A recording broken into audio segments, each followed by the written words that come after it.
اور آپ کو بھی عمل کرنے کی توفیق نصیب فرمائے۔ معزز حاضرین کرام، اللہ تبارک و تعالیٰ کا بڑا احسان اور کرم ہے۔ الحمدللہ ثم الحمدللہ، ضلع کھیڑا میں اب ضلع آنند میں 44 سال سے میں تدریسی خدمت انجام دے رہا ہوں۔ بہت پہلے سے میں نے ناپا کو دیکھا ہے۔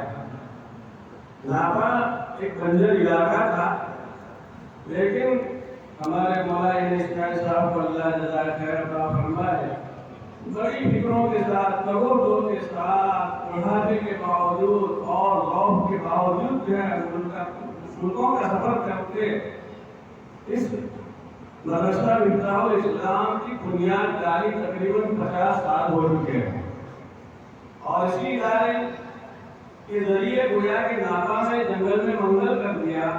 اللہ تبارک و تعالیٰ اس ادارے کو ہرا بھرا رکھے، خصوصاً اور تمام اداروں کی اللہ تبارک و تعالیٰ نظر عزت حفاظت فرمائے۔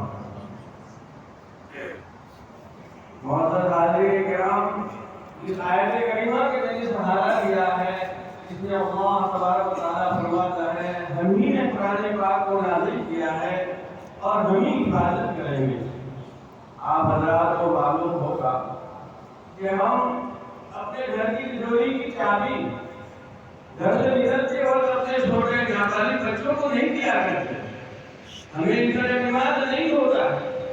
لیکن میرے عزیزوں، اللہ تبارک و تعالیٰ نے اپنا کلام ایک امانت کی، ان الامانۃ علی السماوات والارض والجبال فابین ان یحملنها واشفقن منها وحملها الانسان۔ بڑی عظیم امانت پہاڑوں کے سامنے پیش کیا، زمین کے سامنے پیش کیا، ان الامانۃ علی السماوات والارض والجبال، سب نے انکار کر دیا، لیکن حضرت انسان نے قبول کر لیا۔ ہاں، اللہ تعالیٰ دوسری جگہ فرماتے ہیں لو انزلنا هذا القرآن على جبل لرأيته خاشعا متصدعا من خشية الله۔ اگر اس قرآن کو ہم پہاڑوں پر اتارتے ہیں تو وہ ٹکڑے ٹکڑے ہو جائے۔ میرے عزیز جی کو مجھے وقت مقرر کیا گیا ہے، اس لیے مختصر سی بات ہے کہ اپنی جگہ لوں گا۔ اللہ کا کرم ہوا کہ آج چھوٹے چھوٹے بچوں کو اللہ تبارک و تعالیٰ نے اعتماد کیا ہے اور ان پر اعتماد کر کے اپنا کلام ان کے سینے کے اندر اتارا ہے۔ مدارس کے مکاتب کیا کر رہے ہیں آج کل جو ہے، اللہ تبارک و تعالیٰ کا فضل اور احسان ہے۔ مانیٹا کی جیل میں حضرت شیخ الہند رحمۃ اللہ علیہ اور ان کے ساتھی رفقا حضرات جب کہ 3 ساڑھے 4 سال کا جو ہے وقت گزار کر کے آئے تھے، اس موقع پر نکلنے کے بعد، رہا ہونے کے بعد فرمایا تھا کہ حضرات رحمۃ اللہ علیہ نے کہ اگر ہندوستان کے اندر اسلام کا بقا چاہیے، ہندوستان کے اندر اسلام کا بول بالا رہے یہ چاہیے، اسلام زندہ رہے اگر یہ چاہیے، تو ہمیں اس نتیجے پر پہنچا ہوں کہ 2 کام کرنے ہوں۔ ایک یہ کہ اپنے آپس کی خانہ جنگی کو دور کرو، اختلافات کو دور کرو، جہاں کہ مسلمانوں کے تو معزز ہوں وہاں مقاصد جاری کرو۔ اتنا اہم موقع ہے۔ حضرت خانوی رحمۃ اللہ علیہ جب کبھی مقاصد کے آگے سے گزرتے تھے تو تھوڑی دیر کے لیے کھڑے ہو جاتے تھے، فرماتے تھے ان کی طرف محبت کی نگاہ سے دیکھنا بھی ثواب سے خالی ہے۔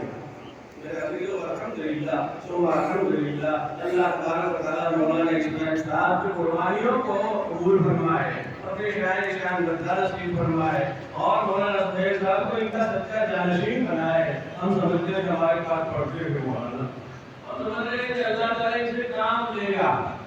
پہلے سے ان کے دفعہ انداز ایسے تھے میرے عزیزو کہ ہمیں لگ رہا تھا کہ اللہ ان سے کام لے گا۔ بہت سے جو عادت جو ہوتے ہیں بہت دور کر جاتے ہیں اور بے ادب جو تباہ ہو جاتے ہیں۔ عادت رہے، کتنے سال جامعہ آنند میں پڑھا، کتنے سال عادت بن کر زندگی گزاری ہے۔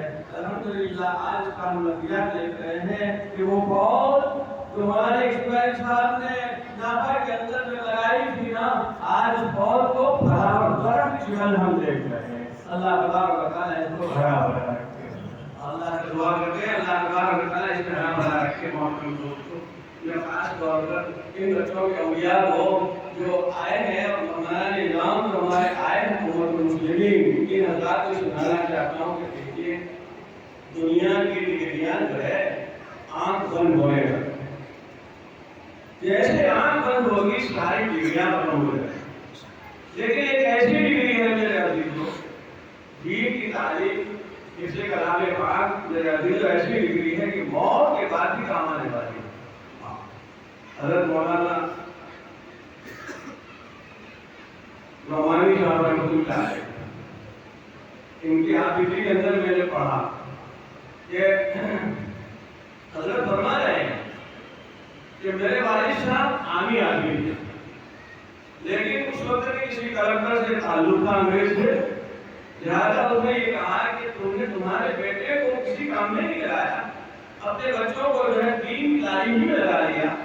ارے ایک بچہ تو مجھے دے دے، حضرت فرما رہے ایک بچہ مجھے دے دے، منظور مجھے دے دے، تو میں اس کو جو ہے تھوڑی کلکٹر تک پہنچاؤں گا، بناؤں گا۔ میرے عزیزوں، حضرت کے والد صاحب نے کیا جواب دیا؟ سونے کی پانی میں لکھی کی چیز ہے میرے عزیزوں، کیا میں آپ کو سمجھانا چاہتا ہوں، یہ نہ سمجھیں کہ یہ معمولی تنخواہوں میں زندگی کا کیسے گزارا ہوگا۔ ارے میرے عزیزوں، یہ تو جنت میں جس وقت نفسی کا عالم ہوگا اس موقع پر پاسپورٹ لائیں گے بھائی۔ ان دو بچوں کو 11 پاسپورٹ مل گئے، ایک تو اپنا پاسپورٹ ہے جنت کا میرے عزیزوں، اور 10 ایسے اپنے خاندان کے لوگ کہ جن کے جہنم وارد ہو چکی ہے، ایسے لوگوں کو جنت میں سفارش کر کے جنت میں لے جائیں گے۔ 11 پاسپورٹ حضرت مولانا ڈاکٹر رحمۃ اللہ علیہ فرماتے ہیں 11 پاسپورٹ کی کاپی مل جاتا، جنت کا سرٹیفکیٹ مل جاتا ہے، اپنے بچوں کو وہاں کام آنے والی سے ڈگری دلانے کی ضرورت ہے۔ میرے تو بات کیا ہے حضرت مولانا منظور نعمانی صاحب کی آپ کے اندر پڑھا، حضرت فرما رہے تھے میرے ابا کو یہ کہا کہ لطر نے سوچ کے تو کہا میرے والد دیکھو میرا بچہ پلتا ہے، پڑھتا ہے، کھاتا ہے، پیتا ہے، اس کی ساری ضرورتیں اللہ میرے واسطے سے پوری کرتے ہیں، مجھے اس کے پیسوں کی ضرورت نہیں ہے، مجھے اس کے سہارے کی وظائف کی ضرورت نہیں ہے، جب تک میں جیتا ہوں میں اس کا سہارا ہوں، اور مجھے اصل میں جب ضرورت پڑے گی اس کے لیے میں تیار کرنا چاہتا ہوں، اس لیے میں عالم بنانا چاہتا ہوں، اس کے حافظ قرآن بنانا چاہتا ہوں۔ یہ کہا میں اس کا عالم بناؤں گا، اور یہ چیز کی مجھے ضرورت پڑے گی میرے مرنے کے بعد، جس وقت مجھے کوئی پہچاننے والا نہیں ہوگا، ایسا جواب کرنے والا نہیں ہوگا، اس لیے اس وقت میرا یہ بچہ مجھے سارے جواب کرے گا، میں اس کے لیے دعا کرتا ہوں۔ اور پھر جب مکہ تشریف لے گئے اور حج کر کے آئے ہمارے والد صاحب، تو یوں کہا بیٹا وہاں جا کر کے بھی میں نے تیرے لیے دعا کی ہے، اللہ اسے دنیا نہ دینا، اس کا جیب گرم کرنے کی ضرورت نہیں ہے، اللہ تعالیٰ اسے دین پر باقی رکھنا، دین کی خدمت لینا، لیکن اللہ تعالیٰ کی ساری ضرورتیں پوری کر دینا۔ میرے جیب میں کچھ نہیں ہوتا، لیکن ساری رقم کے اوپر میں پلین کی خدمت کر رہا ہوں۔ میرے عزیز ہو، اس لیے اپنے بچوں کو دینی تعلیم کی طرف جانے کی ضرورت ہے، یہی بچے جب دینی تعلیم حاصل کریں گے میرے عزیز ہو، اللہ تعالیٰ نے قرآن پاک میں فرمایا ہے ہم کو سبق آئے نظر یعقوب الموت اس بارے بلی ماتا حضور انباری قالوا نعبد الہک و الہ آبائک ابراہیم و اسماعیل و اسحاق الہ واحد۔ یعقوب و ابراہیم علیہ السلام نے موت کے وقت میں بیٹوں کو جمع کیا ہے، اس موقع پر کہا تھا کیا پوچھا تھا؟ ما تعبدون من بعدی، میرے بعد جس کی پوجا کرو گے، جس کی عبادت کرو گے، دین پر باقی رہو گے کہ نہیں؟ تو کہا نعبد، عبادت کریں گے اللہ ہمارے ابا جان الہ کا و الہ آبائک ابراہیم و اسماعیل و اسحاق، اس پروردگار کی عبادت کریں گے، تمہارے پروردگار کے تمہارے باپ دادا ابراہیم و اسماعیل و اسحاق علیہ السلام کے پروردگار کی عبادت کریں گے۔ مجھے بس یہ بات کہہ کے ختم کرنا ہے، ان بچوں کو اولاد کو انبیاء علیہ السلام نے جمع کر کے پوچھا تھا، تو یہ پوچھا تھا بھائی اس کی عبادت کرو گے، دین پر باقی رہو گے نہیں رہو گے، ایک دین کا ستیہ نام کر کے قرار برباد نہیں ہو جاؤ گے؟ یہ جمع کر کے نہیں کہا تھا بیٹا اتنا بینک بیلنس ہے، بیٹا اتنے پیسے میں نے تیار کر دیے ہے، بیٹا اتنی زمین میں نے خرید رکھی ہے، بیٹا پورے دنیا کے سارے نشے میں نے تیار کر رکھے ہیں۔ یہ نہیں کہا تھا، کہا تھا تو کیا تھا؟ یہ کہا تھا ما تعبدون من بعدی، دین پر باقی رہو گے کہ نہیں، اس کی عبادت کرو گے؟ یہ پوچھا تھا۔ انبیاء علیہ السلام کی فکریں یہ تھی، انہیں فکروں کے لیے یہ مدارس ہوتے ہیں، یہ مکاتب ہوتے ہیں، ان میں یہی فکریں دلائی جاتی ہیں کہ دنیا کے مقابلے میں دین کو ترجیح دینا ہے۔ آشا و اللہ ایک بات کہہ کر پوری کر رہا ہوں، ہم دنیاوی تعلیم کے مخالف نہیں ہے، لیکن میں جاننے کہتا ہوں، یہ کہتا ہوں نمبر 1 اور نمبر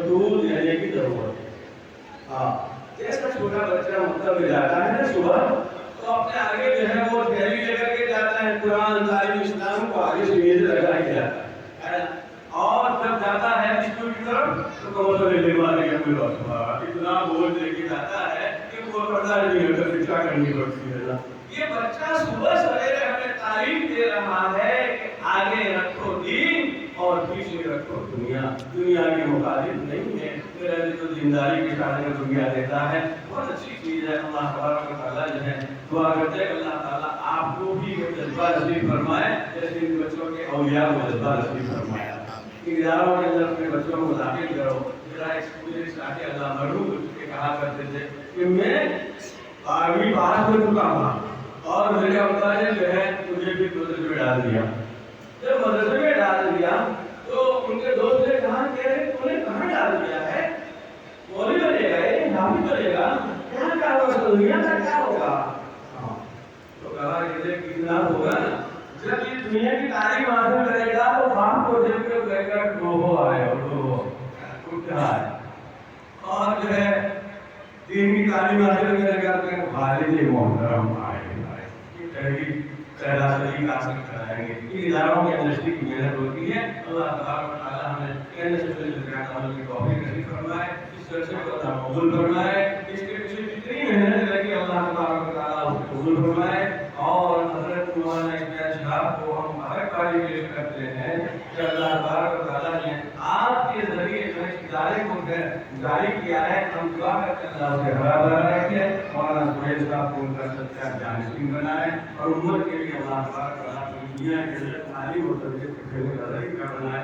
آمین۔ آپ کو دعویٰ کرتے ہیں مستقبل ہو گئی، میں ہمارے وصول سے ہمارے مولانا سراج الدین قریب میں حضرت مولانا قبر الزمان صاحب بھی کا حق تھا، لیکن یہ ان کی وسعت ضروری کی بات ہے۔ مولانا کے اعلان کرنے سے پہلے مجھے کہا کہ حضرت خود کریے، میں تو نہیں کہا ہے، عادی نہیں ہوں، لیکن حضرت نے کہا لہٰذا کہہ دوں تو بھی کہہ سکتا ہوں، ایسی تو ان کے حکم کی وجہ سے خراب ہو گیا تھا، لیکن مولانا نے مجھے کہا کہ مجھے کہا اپنا پڑا، اللہ تعالیٰ کہنے سے فرمائے آمین۔ آپ کو بھی عمل کرنے کی توفیق نصیب فرمائے۔